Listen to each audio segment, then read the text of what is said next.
Hello wet shavers, welcome to the Soap Thing project, or if you've been here before, welcome back.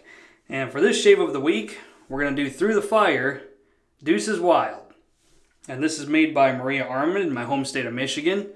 And this is a tallow-based soap, tallow, glycerin, and coconut oil. And let's have a smell.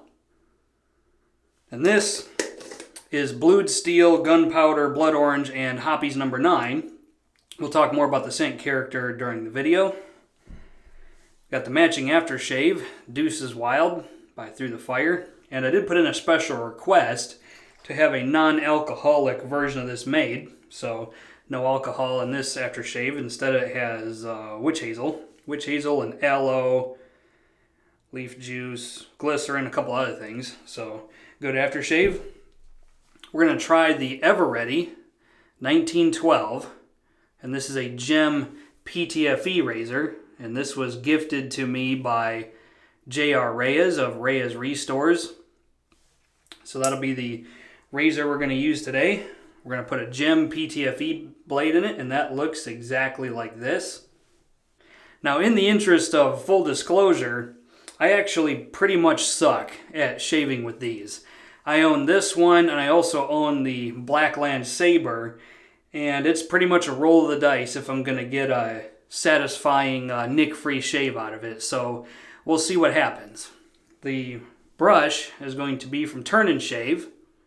And this is a imitation tortoise shell with a 24mm SHD Gelousy knot from APShaveCO. So let's do a shave.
Okay, Phoenix Artisan Accoutrements, pre-shave cube on the face. We're going to work it in.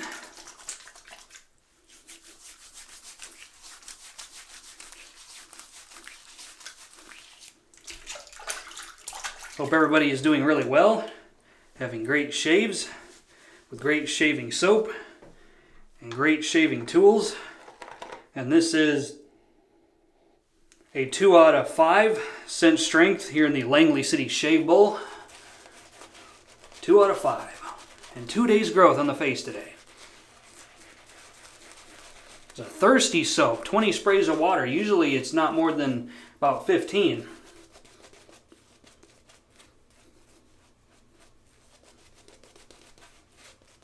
Sometimes less than 15.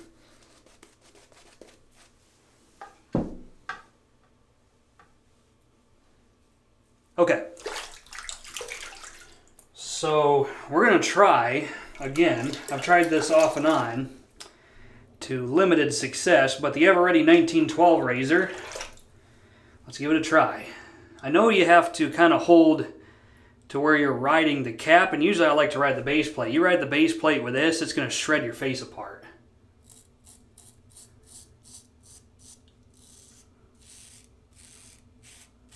And it is aggressive. It is very aggressive. At least to me it is. All right, let's talk about the scent. So this is actually surprisingly smooth.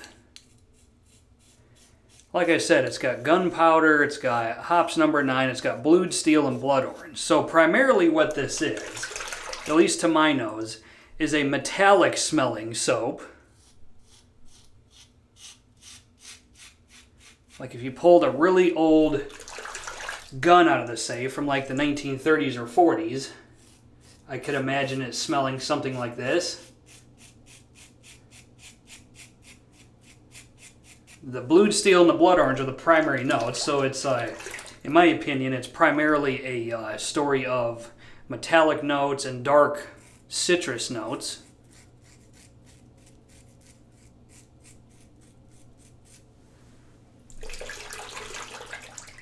I don't get a ton of hops number 9 or like gun lube smell. There's just a tiny bit of it. And the gunpowder is actually quite pleasant smelling, at least in this execution of it.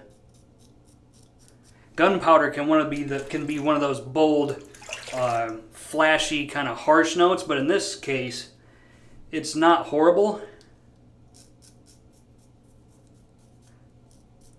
Last time I checked, this soap was out of stock. There's a lot of stuff on Maria Arman's website, Through the Fire, that's out of stock, so I'm not sure if her shaving soap business is slowly dying or if they're getting ready to make a comeback. Last time I heard from them, they were getting ready to come back with a vengeance, so I'm not sure what happened to that.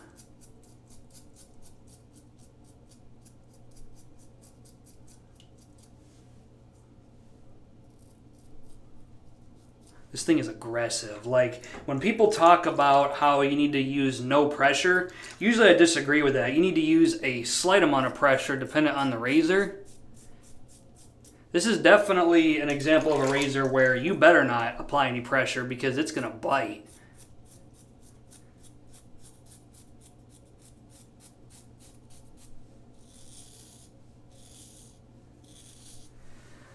Okay, looks like I survived the first pass. Let's do another one. So the inspiration for this soap was supposed to have been gangsters from the 1920s and 30s, like Al Capone, John Dillinger. One of my all-time favorite gangster movies is Public Enemies with Johnny Depp. Play a game, Mr. President. It's called Spin the Dial. Love that movie. That was, I think, one of his best performances. It's like Pirates of the Caribbean, and then that, and then Public Enemies.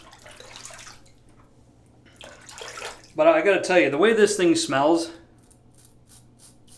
if you pulled like John Dillinger's jacket or suit coat out of like a museum, and you handed it to me and you said this is what he smelled like, I would probably believe you.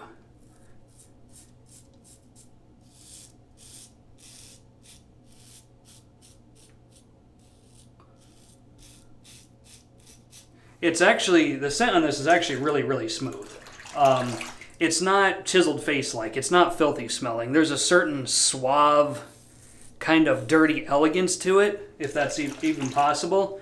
But that's definitely what I get out of it. It's pretty phenomenally blended.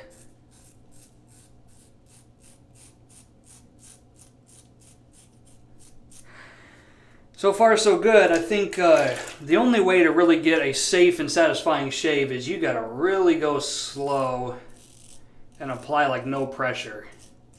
And I could never get away with a nick-free or satisfying shave on 24 hours growth. That is never gonna happen with this. This is definitely a multiple days growth razor.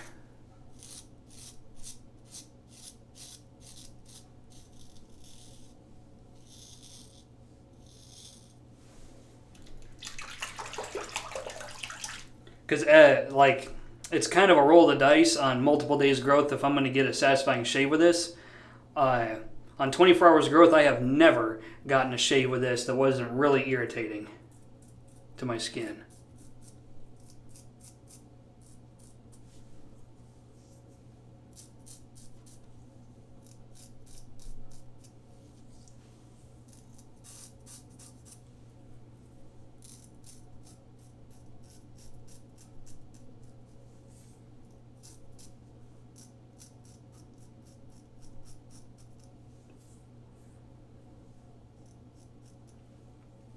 Okay, let me see. How about...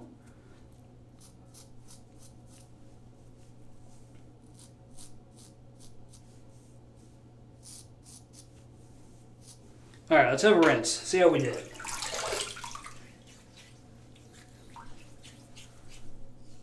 Oh, do I dare? Let's see if we can touch that up without causing problems.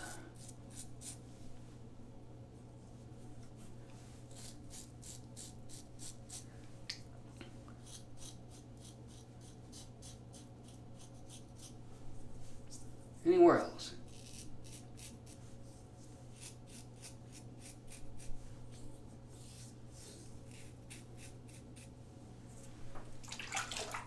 Okay, one more time.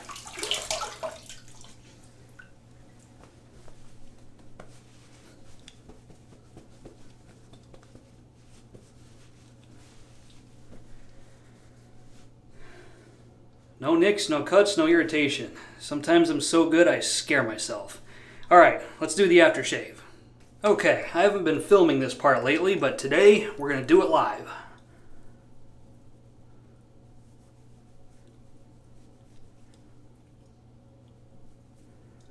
So I'm getting a slight stinging feedback pretty much all over. It's not horrible, but this is a razor you really got to be careful with. This razor and blade combination, at least for me.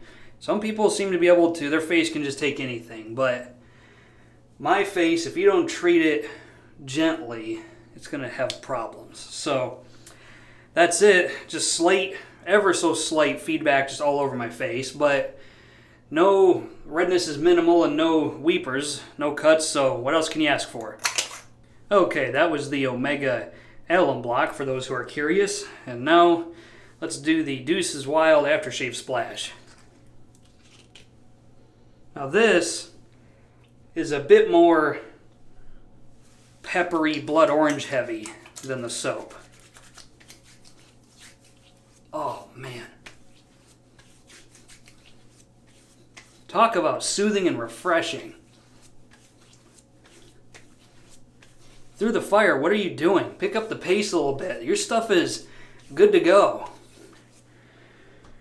Okay, now, the final thoughts, my final thoughts, on Through the Fire Deuces Wild. If I exhausted this to an empty tub, would I buy it again? Well, if it still existed, I would. Definitely I would. I don't know what the heck is going on with Through the Fire.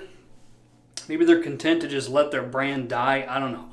All I know is there hasn't been much activity over there on their website, and stuff is constantly going out of stock and not being replenished. And it's a damn shame because their scents are incredible. Their soap quality is good. High quality, good slickness, both primary and residual. High volume. I mean, it's good stuff. I don't get where the disconnect is. But maybe I'm just particularly attracted to it because it's made like the next county over from where I grew up. And so I have this particular attachment to it because it's made so close to my hometown. I love this stuff. It's good to go. Those are my final thoughts on Through the Fire Deuces Wild. I want to thank everybody for watching. And until next time, this is Soap Thing telling you, watch a gangster movie. Watch Goodfellas or The Departed or Public Enemies. That's filmmaking at its best right there, is gangster movies. And oh, shave like you mean it. Thanks for watching.